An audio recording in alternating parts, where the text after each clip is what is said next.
Hey, what's up, everybody? DFS Rico coming at you with my picks and insight for this NBA Draftkings 6-game slate on Wednesday, August 5th. We got a 6-gamer. Yesterday was pretty solid with the picks, I think, other than Butler. Butler ended up getting scratched last minute, but that's the NBA for you. You got to really be on your toes before every game. Try to at least check out the lineups. Somebody might get scratched. Somebody might be um, going to the bench. Just be careful with that, especially with this bubble thing. We don't know what the hell's going on with the seating and stuff. So just always be paying attention. This is kind of like last minute video, so hopefully a lot of the injury news are in, but we still don't know.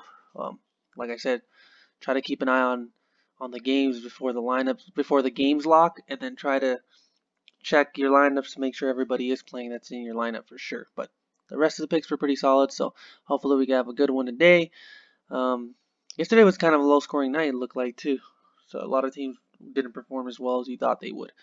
Today, we got some good games, we got some injuries, and yeah, let's get over to them right now. So, looking at the injury report, starting on top, you got Jamal Murray.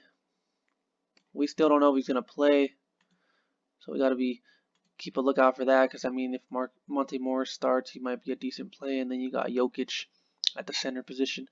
Then you got Kemba Walker's out, so Marcus Smart should be starting. A lot of those Boston guys will get a bump.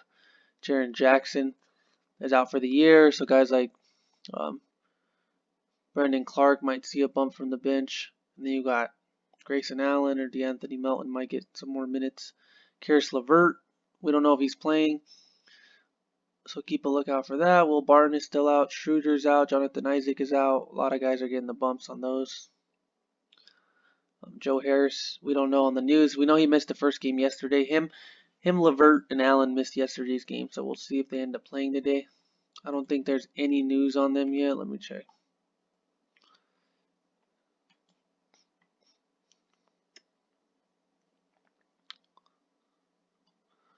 Yeah, they didn't play. We still don't have any news on them. So hopefully, oh, they're the last game of the slate. So if you're going to play them, just be careful. Yeah, they're the last game of the slate. We might get news of them probably around like the Toronto-Orlando game. So you might be able to pivot off of them to the Toronto-Orlando guys. Just because that's probably by the time we will get the news for them. But yeah, before I get into the picks, if you could like, comment, subscribe, I really do appreciate it. I'm just going to go through each position and name off a couple guys that I like, that I'm looking at. Kind of overlook these. If you want like GPP play, sign up for the Patreon. I do a video over there. It's mainly just no spreadsheets or nothing like that. I just do a GPP video breaking down some of the picks that I like to pivot off to that other people might be off of due to high ownership on some guys. All right, well, let's get to it. Point guard position, you got LeBron James up top at 10.7, priciest guy on the slate. And a pretty decent matchup versus Oklahoma City. It's a good team. Scrolling down, I like a lot of the guys in the mid-range for this, so I'm just going to scroll past a couple of these guys. First guy I'm going to start with is Marcus Smart at 6.5. Obviously, he's going to be starting over Kemba Walker. He's in a good matchup versus Brooklyn. Brooklyn is on a back-to-back. I think they're both on back-to-backs. Yeah, they're both on back-to-backs. So it should be interesting. I think both of them might be down a little bit, but we'll see how it goes. And the games he was starting with Kemba Walker, he was looking very good. I mean, we were paying this price tag for him, even more, $7K for this guy when Kemba Walker's out. He has 50-point upside at 6.5 in a good matchup. I do not mind him versus Brooklyn. Not a bad play right there at 6.5. Scrolling down, the guy I like a little more though is DeJounte Murray at 6K. He didn't play that many minutes against Philly in the second night of a back-to-back. He did play a ton versus Memphis, 34. I think he goes back to a lot of minutes again today as long as the game stays close. I like him in this game at 6K. He's probably my favorite point guard play, so I'm going to be plugging him in. I think he'll be pretty high owned. He's got priced down from his last match. I'm assuming because of the minute issue, but it was a back-to-back, so I think he bounces up towards 30 minutes again, 32, 33 minutes. If he's getting those minutes, we all know he has 40-plus point upside. It's between him and Smart. I really like him and Smart, and the other guy I do like at the point guard position. If you want to go a little cheaper, I would go with Mike Conley at 5.8K. I know these guys are all around the same price range, but they are my favorite point guard plays today. Had another good game versus the Lakers, 38.5. He got priced up 300. Uh, he's been looking good in the bubble. Other than the game that they got blown out with against Oklahoma City, he didn't really play much that game. He lost a couple minutes, but against New Orleans and the Lakers, 30 plus fantasy points at that price tag is not a bad play, especially against Memphis, which doesn't play much defense. Should be a fast-paced game, high scoring. Uh, for Utah, at least they should score a lot more points. So I do like Mike Conley at that price tag as well. That's it for point guard position from the guys that I really like. Shooting guard, you got LeVert again up top, which I do like him. So keep an eye out on him at 7.8K. I still like that price tag. He's the priciest shooting guard.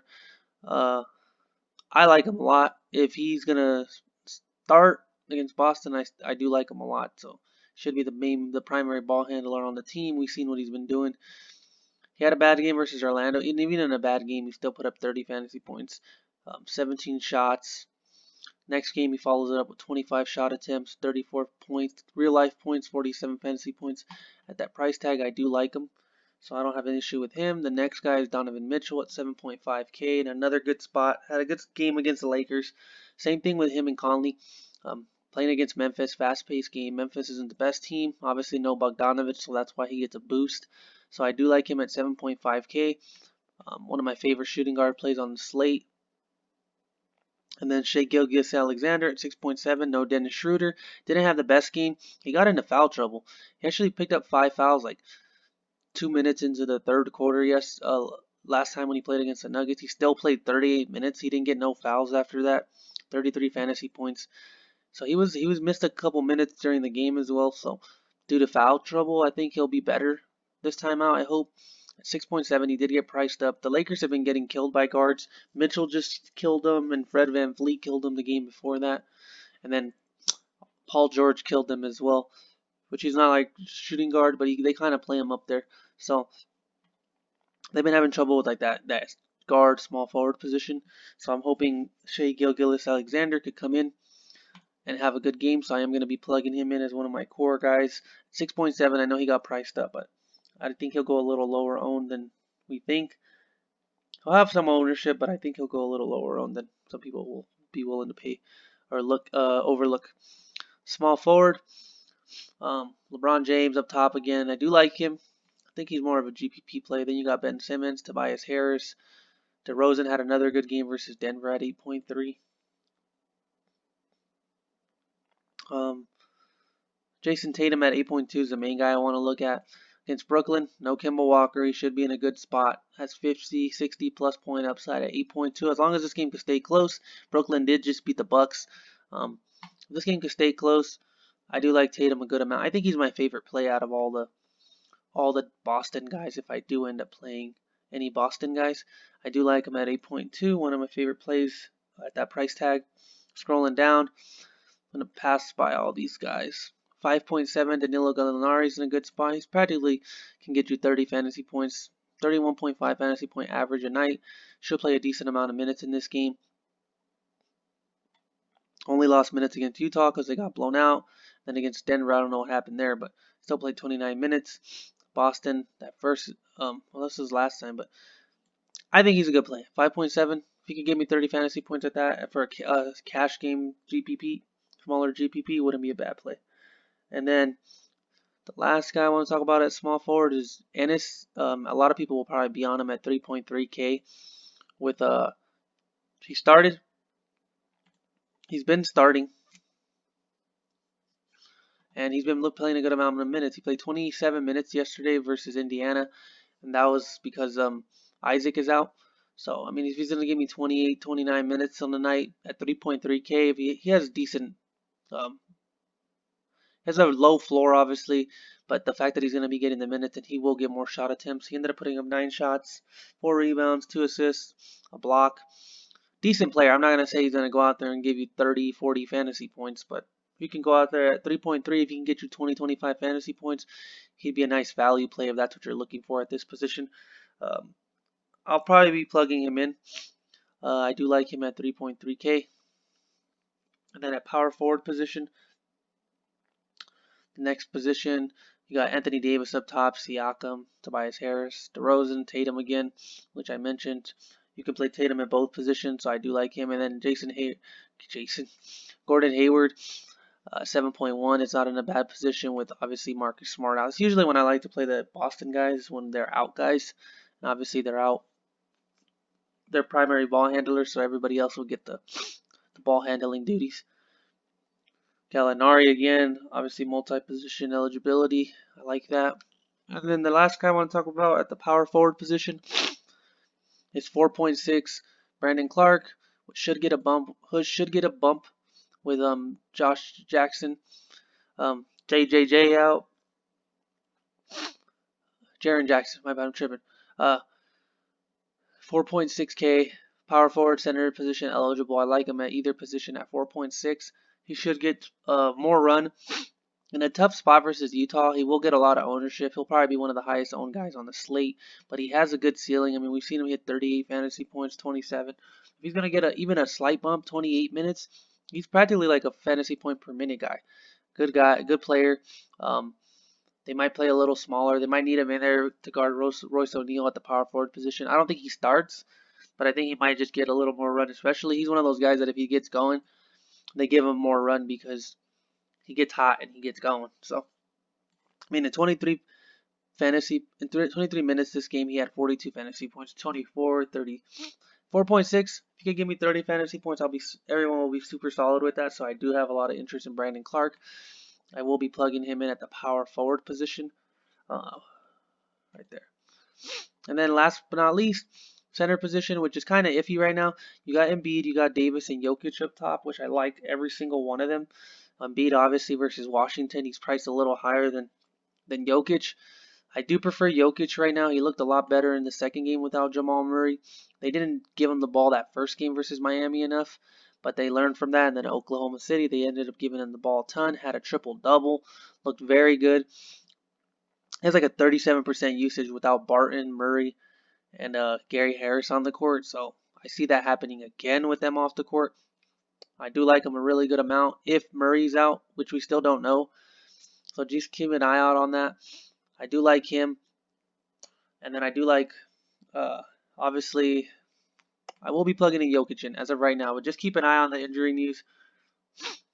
Scrolling down. A couple other guys that I want to talk about that I like is obviously Jarrett Allen.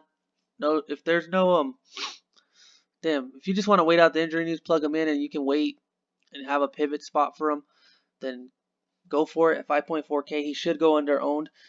All these guys for Brooklyn will go under owned because of the fact that nobody's gonna know, and they're gonna play until like the second to last game on the slate.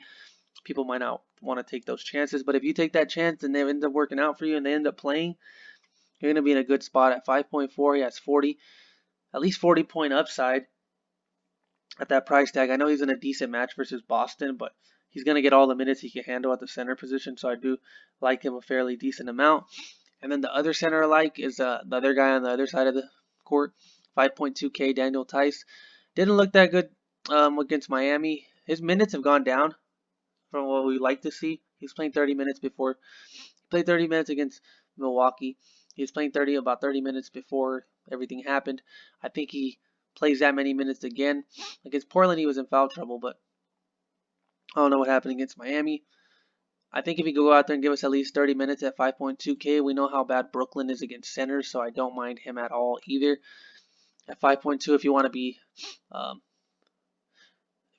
a little different, you can actually plug in Allen. You can plug in Allen in your lineup. Daniel Tice is going to play, so a smart thing to do would be plug in Allen if you want to play Allen. If he ends up playing, good, just leave him in there. If he ends up not playing, you just pivot over to Daniel Tice. $200 less, you'll lose out on that $200 salary, but it'll be worth it, I think, in my opinion. At 5.2K, I do like him a pretty good amount in that fantastic matchup versus Brooklyn, which we all know they struggle versus centers. But yeah, I think that's it, guys. Hopefully you like the picks. Hopefully you like the other picks that I mentioned as well if you don't want to play any of these guys. But yeah, thanks for watching, guys. I really appreciate it. Thank you.